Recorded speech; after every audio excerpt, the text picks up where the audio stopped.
And it is me again, back with Youth Affairs. And today we're going to have a political discussion on, the state of the nation, what is making news in Kenya in terms of politics.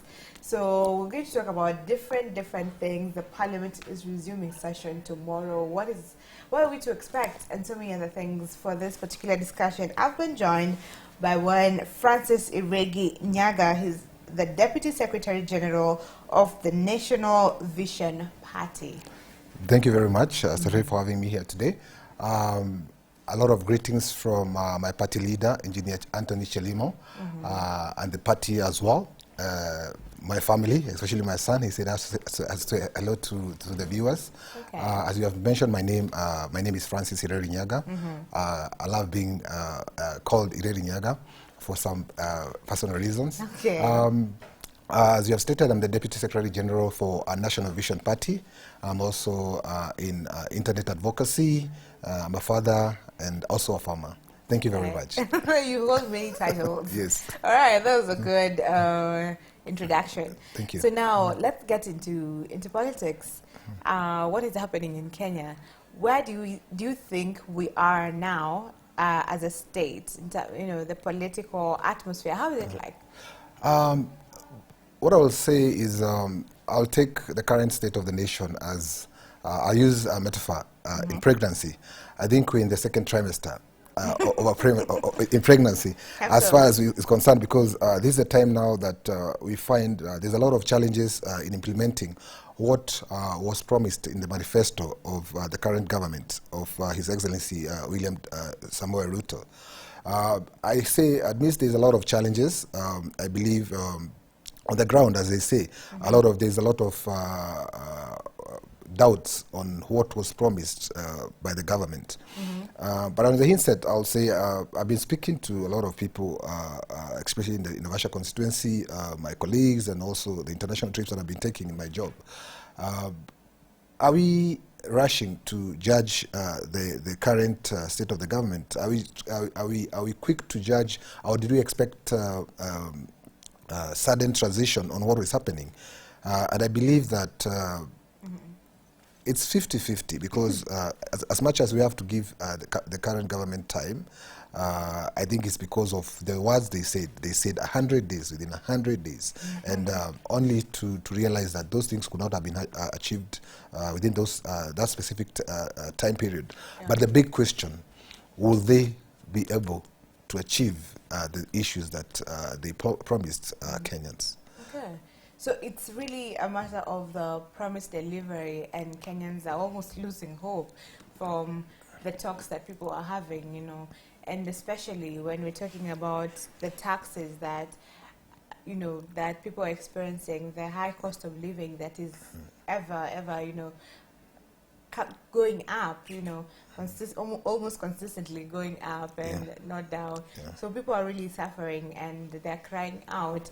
But what do you think now that the government will be able to settle all this? Because you said they need time, but they promised 100 days, they didn't deliver. I think the president has promised so many things that is failed to deliver. Or he finds a way of rephrasing his statement, if I can say that, and people perceive it as a lie. Some people, we have memes, and it's the youths coming up with these things, branding him with names to allude that he's a liar and all that. So when do you think that the government will be able, or do you think that the government will be able to really deliver on these changes, and will we get to a state where we can now say that our economy is doing well, and now our people are not suffering? That's a tough one because, as you have said, you see, in any human being, it's about your word, keeping your word. And I think there's a lot of things that the president promised, the current government promised.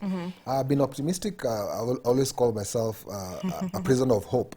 So I'm hopeful that maybe in the second quarter of the year, half of the year, that we should be seeing changes. Because first of all, we have to look at the current dollar rate. It has affected us so much. I think it's the highest the dollar has ever been. higher. Then we check in the manifesto, they promised us that the fuel will go down. And I remember during the campaign period where I was actively involved because I had vied for a member of parliament in the Vasha constituency. Okay. The vibe was, we are going to bring petrol down, we are going to bring the cost of fuel down, because we know very well the moment fuel prices are stabilized and people can afford, the other commodities depends mostly on the fuel. Now is almost over a year, and we have not seen those changes. But I want to be optimistic, as I've said, because I believe the current president has a plan. As much as I didn't vote for him, I have to believe in him right now because he's the current president, and I'm looking objectively. First of all, if he focused on paying the debts of the previous regimes, because I'm not going to say that it was only the previous regime. For a country to grow, yes, for a country to grow, we need debts. We cannot grow just within our economy. Now, what will make or break is the president having the right people in his circle, in his cabinet, because implementation, that's where it comes. The most difficult part of growing an economy is the implementation. First of all, are we going to be able to deal with the corruption? Right? Because already we can see there's a lot of debts being loans that we are getting, despite the president promising that there will be no more debts to our country. So I want to believe that we give for myself personally, I know people are tired. I'll also be tired if someone just promises and those things don't end. They don't get fulfilled. So I'm hoping probably in the first 6 months, let's see if things will change. We have seen the price of petrol going slightly down. It has gone down a little bit to 205 shillings, 207 shillings, from 220 to 219 shillings.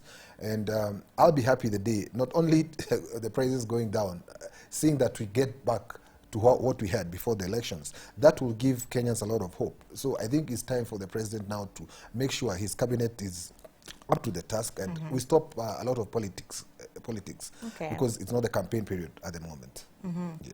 So we stop the politics, you know.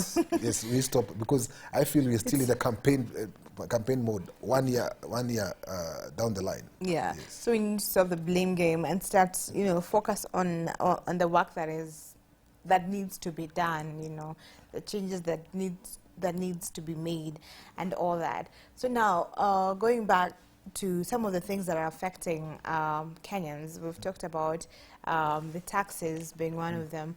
So we had the housing levy for one, and it has been stopped. The court stopped the housing levy, but we know that the president is still appealing for it, So what do you think about this? Do you think that this is something that the government needs to let go of and accept the will of the people? Because clearly, from the ground, people don't really want it. But the government says, again, that this is for the people. And so what do you think about it? Is it something that the government needs to let go of, or do you think that it's in the right direction while going to appeal? I think is a very sensitive thing the president needs to address right now, because under the Constitution, Article 20 of the Constitution, every Kenyan has a right to be involved in policy formation, and to be actively involved in policy formation in terms of do they consult the citizens? What are the public participation? Because what we'll see is when you check qua ground, as they say, the public participation is it's something. It's been a process that's been done very shoddy, and you find if you look for your supporters and then you bring them to a hall and you say there was a public participation and people agreed, because now it's one of the most craziest times in our country economically in terms of taxes. We are seeing a reduction of salaries by 25%, which is going to taxes. That's NHIF, housing levy, and all that. Because we need to understand that housing projects, they are very, very, very great programs in a country, especially where there seems to be a shortage of houses. But it needs to be it cannot be forced down on Kenyans, because we need to look at every constituency. What are people lacking? Because if you tell me you go to Nanyuki right now and you build affordable housing, those people, they don't care about houses. They have inherited lands that they build their own mud houses. And what about in towns, urban towns? We need those houses, because I was in Angola last year in October, and I saw what those affordable housing have transformed Luanda. And despite I can't remember the name of the president, Paul, I can't remember the name of the president at that time, when they were trying to implement housing plans. But the big problem has come that we forcing these issues, which is about money in the pocket, down the throats of Kenyans, because I don't feel why it should be done forcefully, because also the government itself, it has the right, even still under Article 20 of the Constitution, it is out the responsibility of explaining to its citizens that we don't have this money, and there's a shortage, we promise this, and they need to be transparent. So I think the taxes are so high right now, and what we need to really tighten our belts, and the president needs to really listen to the people, and we reevaluate, because I believe he's a president who listens, and is a smart person who can be able to rethink things. And we see that is it really important for us to push down these taxes, especially maybe for housing, down the employees, and rethink where can we get those funds. Okay, do the government has money for those funds? Let's do it in phases, because there's a lot of affordable housing that was built by the previous government, which we have seen the current president officiating, which he has the right to officiate. So it's a matter of the president listening to the people, because at the end of the day, the people of Kenya, they're sovereign. They have the right to say yes or no. Yes. Okay, since it's a democratic country. It's a democratic country, yes. Yeah, yes. And with the evictions that are happening, and, maybe, as you've said, find a plan structure so that it won't inconvenience Kenyans along the way, even as we implement it, because some people have built their homes, and they're being forced out to their investment, their lifetime investment. I think that would be unfortunate, really. But anyway, moving on from that one. Tough choices. This is one of the newspapers. It says the main read is tough choices in the face of a crisis. So tomorrow, the parliament returns from its December recess. And so the courts have said the reconstitution of IEBC must not wait for political horse trading. House to debate the National Dialogue Report, even as Azimio leader Raila Odinga has said opposition must be involved in the selection of commissioners or they resume demonstrations. So that's one of their demands. It's a Solomonic moment for Speaker Moses Wetangula. So they have some... I'll just read it, some information. So President Ruto has expressed his desire to change the law, and it was through the NADCO report that some of his issues were contained. Should the opposition go back to the streets, he will have a fresh headache to contend with. And then Moses Wetangula, the speaker, will be instrumental in the debate once the report is tabled. Will he stand and be counted, or will he play the political whims? And Raila Odinga has dared the IBC selection panel to proceed and pick commissioners, and they will face the wrath of demonstrators. Will he push on with his back to the street threat? So this is what this paper has captured, and it summarizes, what the expectation that's there with the resumption of parliament. So what are your thoughts on this, on the matter of the NADCO report? It's going to be an interesting week when the parliament resumes, because as you have mentioned, the speaker, Honorable Wetangula, has a very great task ahead of him, because this is a government which elected him on the side. Will he be pushing? This is actually a testing time to see if he will follow I might not say due diligence, to follow, but to be patriotic to his duty as a Speaker of Parliament, because now this is the president on the side that he will be pushing his agenda. This is the voice of the people, who I'll say the opposition is honourable. Raila Odinga, and it's really going to be tough because if our elected leaders, especially the member of parliament, become real and logical, because they have been on the ground, they have been unlisted since December. They have had the whole time. They have seen how when they are allocating bursaries from the CDF, they have seen the chaos that has been going on, because they have been when they are selecting people who are going to get bursaries, there have been chaos because the bursary itself was not enough. Yeah. So are they going to be checking on the issues, or are they going to be pushing the agendas of their parties, respective parties? That's the government or the opposition. Because I believe and I hope one day our country, Kenya, will get to a place whereby we are not going to be pushing agenda based on the parties. We're going to be pushing agendas based on the common citizen. Because we are going to look at now these threats from Honorable Omolo Odinga that we are going back to the street.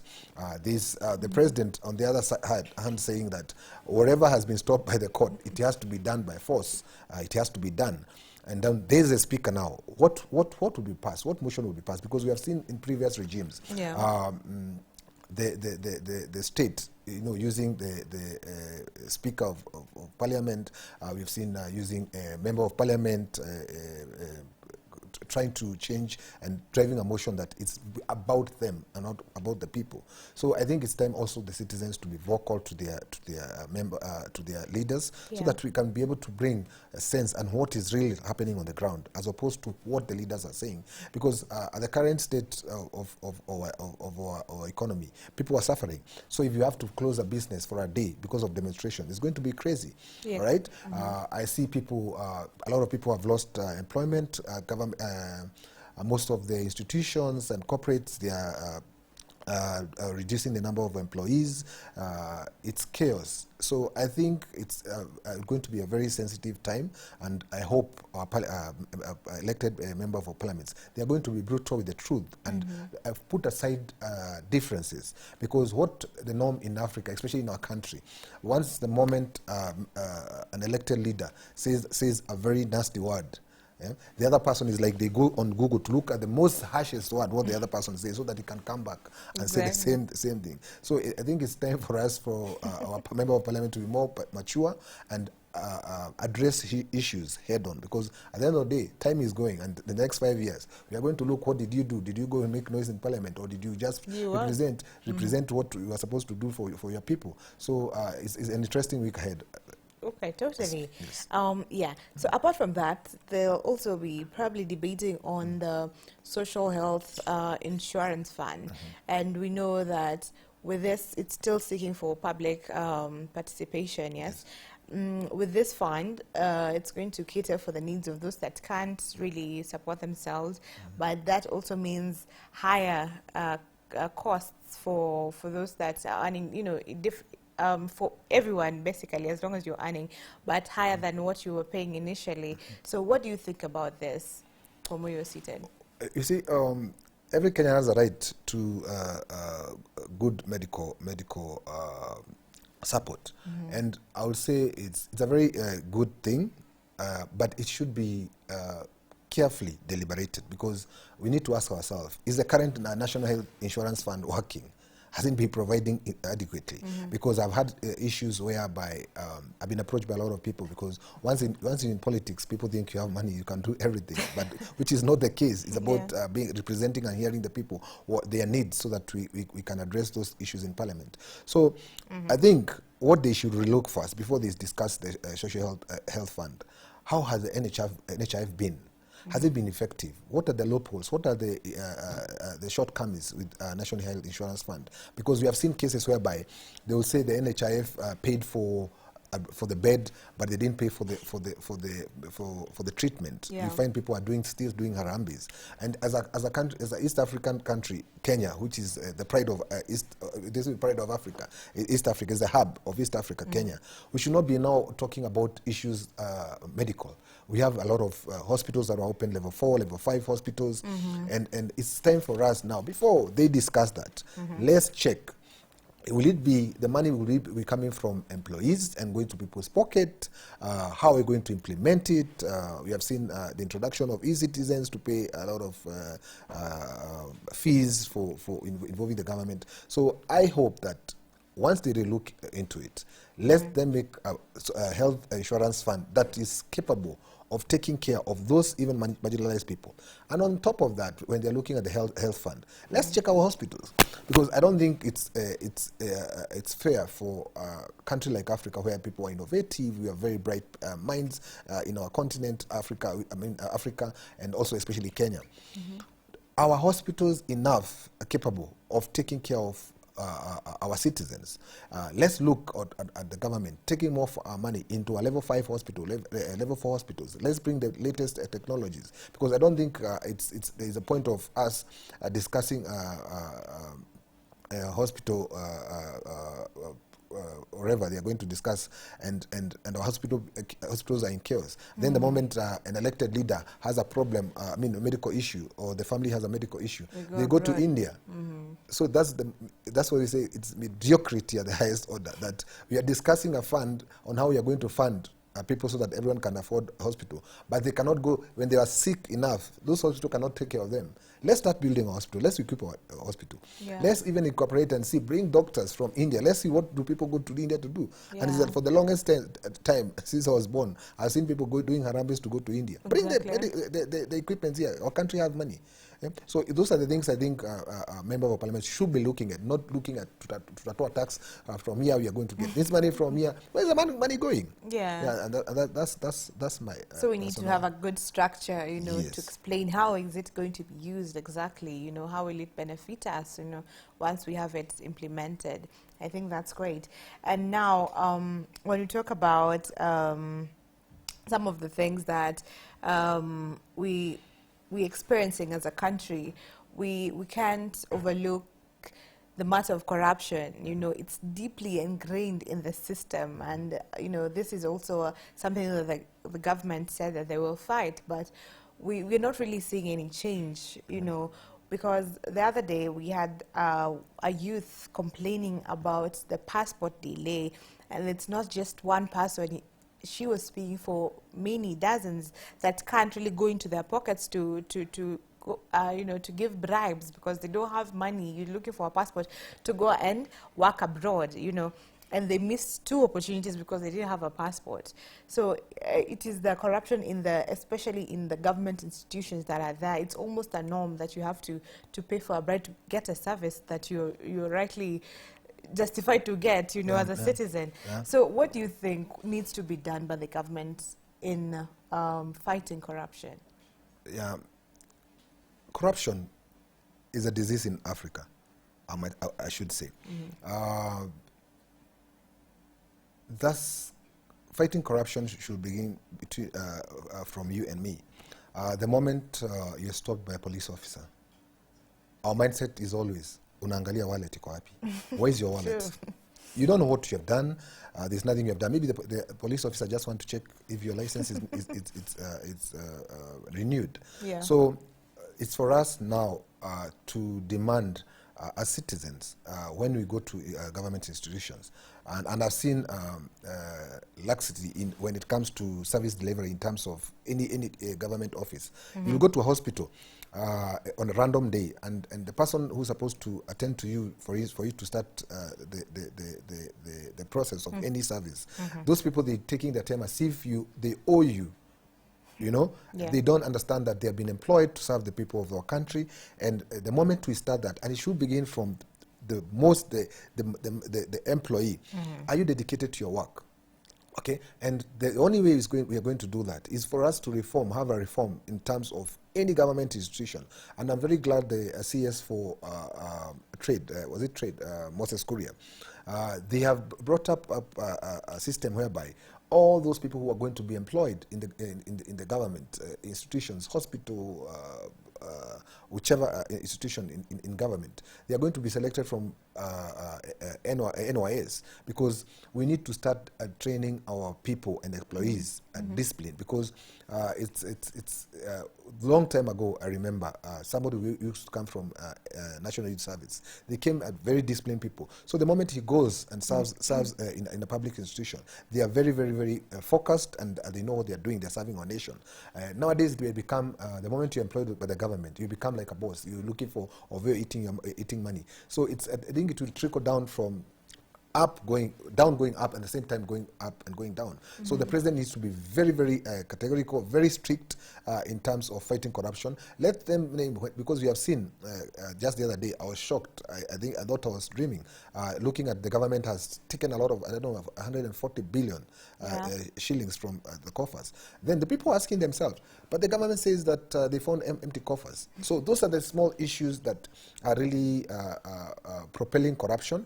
The moment you read the newspaper as a civil servant, you see that the CS for this, the PS for this has taken this around this money, and then you, as the person who is employed in the office, the moment you want to see the boss, you have to give me something. Imagine. So it's time, and corruption has been a very big disease, not only for Kenya, but for the African continent. So it's time the president puts the foot down, and so that the narrative can change. Okay. Yes. All right. I think that's fair enough. We just need to have the president, and it starts with us, from the president going down, and also from us, taking initiative and not just giving out bribes, changing our perceptions.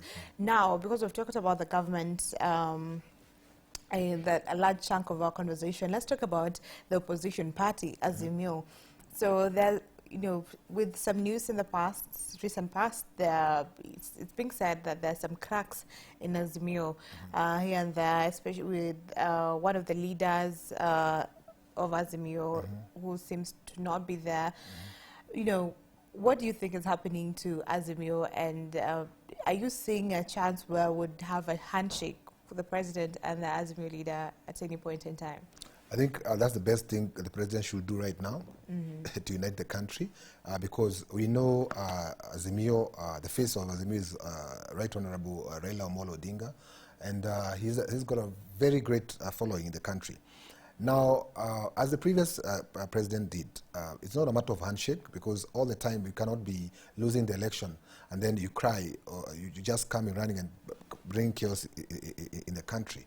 But it's been unfortunate, like the president himself, who I still believe in, I believe in the president, because for him to win that kind of election, it was not a joke. And it's for him to, even if it's not a handshake, let's have dialogue. What are those issues that we are disagreeing on? Because I believe if it's genuine, they are fighting for the same thing, for the people of Kenya.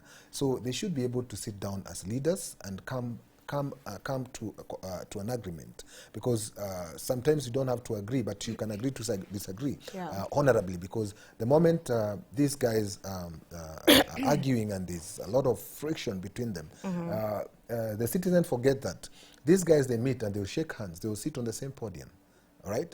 I lost the elections in the Naivasha constituency, but I go to Honorable Jane Kihara, who is my MP in Naivasha. Last week I was with her. If I need help in anything that I need from the people or from myself personally, I'll go speak to him. We'll have a cup of tea. But my followers and their followers, they are busy insulting each other online, and they cannot see an eye to an eye, which is very false. Now, Azimio.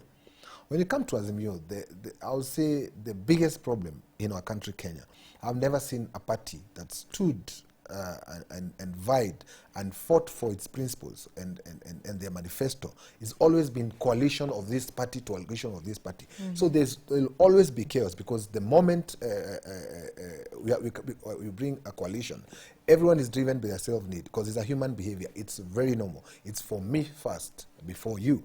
So I think it's high time now to, like the principles of Azimio. Already they are saying, I supported Raila Odinga for the last 5 elections, 4 elections. Now So it's I time get for him you. to support me. The Raila Odinga diehards are crying. They say, no, no, he has to be the president. So if themselves, I feel also they are losing track. Their point of them being in the opposition right now is for them to check the government. They should be unified and saying, you know what, these taxes, they're impunitive. What can we do about it? In our manifesto, we said we are going to get these funds from this and this areas. We promised people 6,000. Those 6,000, that's 6,000 shillings. It was coming from this government institution. So that's the money you should use to do the housing. So I think we need a lot of political maturity right now, and try to see, and not as citizens also, let's start looking at Azimio, Kenya Kwanza government, and I will say, and I hope these Kenyans will come to open their eyes. These issues of coalitions, that's what is bringing a lot of problems. And I'm happy to have been vied for with my party, because National Vision Party, we didn't align ourselves with any coalition.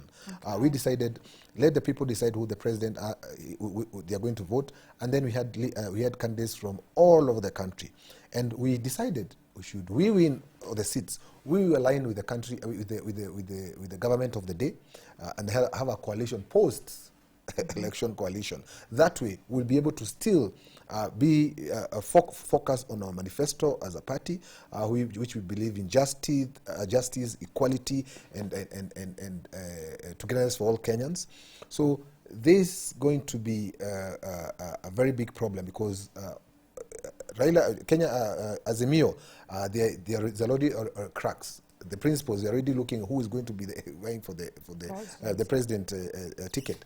On the other hand, Kenya Kwanza is trying to make sure that all the small parties, they come into one, so that they become one party instead of a coalition. So I think it's very, very high time we stop looking at the parties and focus what is the issues affecting our country.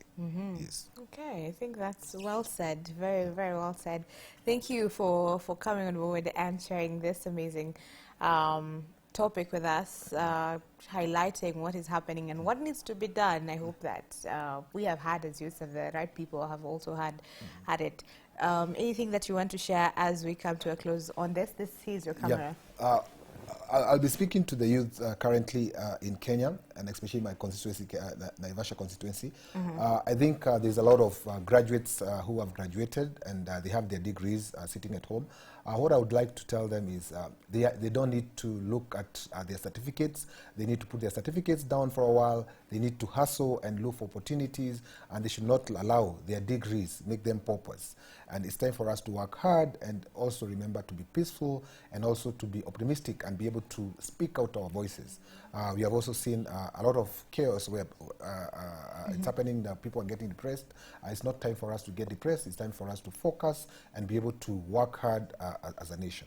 And that's the message I have for the youth today. Okay, excellent, incredible. Thank you very much. Thank you. So that has been Ireri Nyaga. He is the Deputy Secretary General of National Vision's Party, talking to us about the state of the nation. I hope you have some take-homes from this. If you have comments on this discussion, you can talk to us at Y254 channel using the hashtag Y in the morning. My name is Stephanie Etta. We're going to take a short break, and then Brand Sakwa will be back with MCM.